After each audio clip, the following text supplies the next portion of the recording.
Hello one and all, Mickey here, Surviving RNG. This is just a quick update video on really only BattleTech. So, unfortunately, I'm going to put my BattleTech series on hold. Now, before some of you guys get too upset, hear me out. The game is kind of too easy. Now, I will go into detail as to what I mean by that, but remember guys, I did say put the series on hold and not cancel it. So, I'm at least halfway through the game now. My lance is primarily heavy mechs. I've got a couple of assault mechs I don't really use, and in the entire time I've played, I've only lost 2 missions. Bearing in mind that when I first play a game, I don't really focus on it being Iron Man, so if there are problems and I screw up, I do load back. I haven't done that with BattleTech. So as I was saying, I've only lost 2 missions, and both those missions were frankly because of a bug. They were both assassination missions where you're up against a bunch of enemy mechs and your target is to assassinate just one of those guys and then you can leave if you want to, although I've never left a mission. The mission has always ended because I've done all the objectives. And when your target gets sufficiently damaged, you'll be told that target's going to leave, and on 2 occasions I've had the extraction point for that target appear underneath that target and then had the target immediately teleport out as the dropship flies down to pick him up without giving you any extra turns trying to kill him. So, you know, thanks game. And in the entire time I've played, I've only lost 1 mech and 1 pilot. And those 2 things happened at the same time. And again, it happened because of a bug. A bug that frankly, I'm very glad I haven't seen it happen recently. I wonder if they've patched it out. Basically, the bug is, if you reserve your turns a lot, if you reserve your mechs a lot of times in the first week or 2 that I was playing it, I'd see enemy units take turns twice in a single turn. So for example, I'd reserve my units, the enemy would move up in a dash, or move up and hunker, then I'd take my unit's actions, and then before the turn ends, that unit that moved up and dashed or hunkered would then take its turn again, then the turn would end. And I'd be like,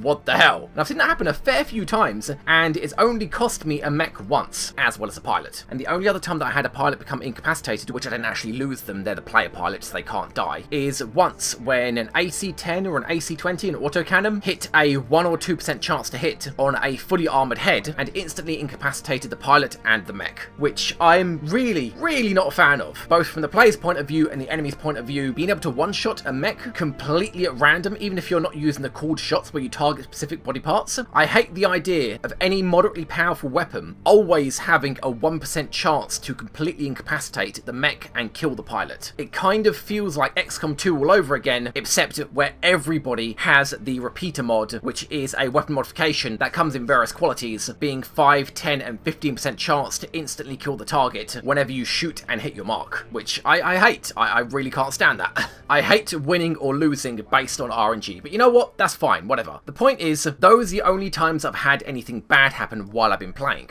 and the rest of the time you're kind of steamrolling over everything you encounter. Now, I know the devs have said they want to leave the difficulty in the hands of the player. If you want to take story missions as soon as you get them, you can go ahead and do that, or if you want to level up a bit and do side missions and get money and get mechs and get weapons and buy stuff in the shop, you're free to do that as well for as long as you want. There is no kind of timer or punishment for doing that for an unlimited amount of time, and that causes quite a few problems with the game. The fact that when story missions appear, you get to choose when you go on them. I honestly think the game would fare better if it would have, to a degree, like a timer, and I know I hate timers as much as anyone, I really goddamn do, and when it comes to timers in missions, the game's actually quite good. I would say only every other story mission has a timer, and of the side missions, the randomly generated missions, only really the convoy missions have timers where you have to charge forwards. The other 90% or so don't have timers, and that in my opinion is okay. Timers should be the exception, not the rule. I'm looking at XCOM 2. But when it comes to the Geoscape, or the Galaxyscape, or the universe map, whatever you want to call it, when you're not actually down a mission, I think there should be timers. I think when a story mission appears, you should be told, okay, you've got to do this mission in a month's time. Make sure you're there and ready when you need to do it. Because otherwise, allowing the player to just rank up and get as much money as they can before they do a story mission just kind of breaks the game. There's nothing stopping you from getting an unlimited amount of money, an unlimited amount of weapons. Sure, they won't be high-level plus